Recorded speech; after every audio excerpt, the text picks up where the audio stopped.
Hello, this is John Locke. Today I want to talk with you for just a few minutes about searcher intent and how it affects your SEO.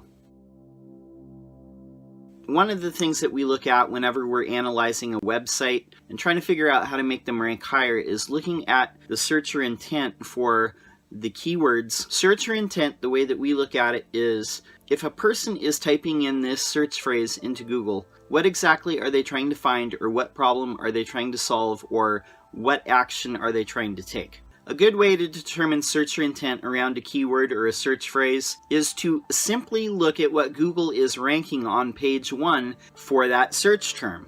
You can actually learn a lot from that, but most people are not looking at that. What is actually ranking on page 1? It's a lot easier to go with the grain than to try and go against the grain.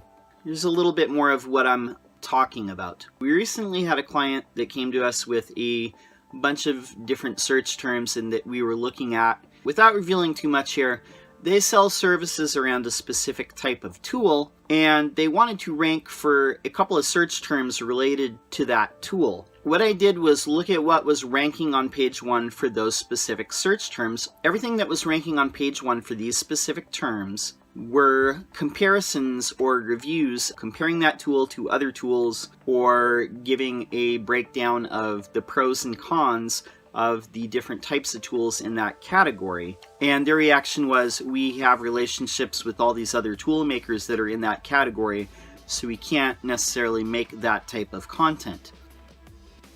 The thing is, you're not going to be able to swim upstream against what Google is determining people want when they type in that search term. A large part of SEO is just determining what people want when they're searching for a certain thing and giving it to them. Here's another example. Let's just say you're a plastic fabricator and you want to rank number 1 for the term plastic. Let's say that page 1 of Google is all informational stuff, as in the definition of plastic. The Wikipedia page might be number 1, where it's giving you a definition of that term. Nothing on there is really people going there with the intent to buy.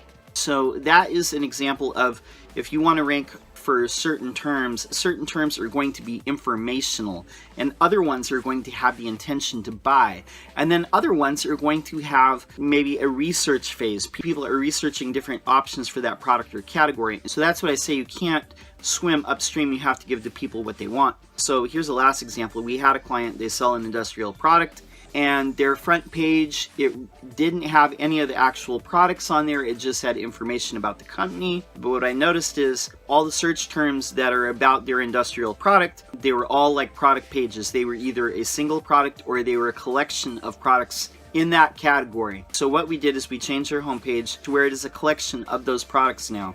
And guess what? Their rankings started to go up. So, and again, this was matching the searcher intent to what the page actually is. This is a big part of SEO, and it's something that very few people talk about. You have to give the people what they want, and part of that is doing research and looking at what's actually ranking, and then making a determination by percentage of results that are in that top 10 page. If most of them are either we're researching a product or service, or we're getting a definition of a term, or maybe it's all product reviews, or it's all we want to actually go and buy that product. It's matching intent with what's on the page. I hope that clarifies. That's one of the things that we look at in our SEO audits before we take any action on a site, is just looking at what you're trying to rank for, trying to match up searcher intent with what you have. If you have an SEO question that you'd like to see us answer, go ahead and put it in the comments below. We'll take care of that. We'll answer it out in a video for you. This is John Locke for Lockdown Design and SEO. We help manufacturing companies and industrial firms with their SEO, helping them rank higher, get more traffic, and more RFQs. Don't forget to subscribe, and peace.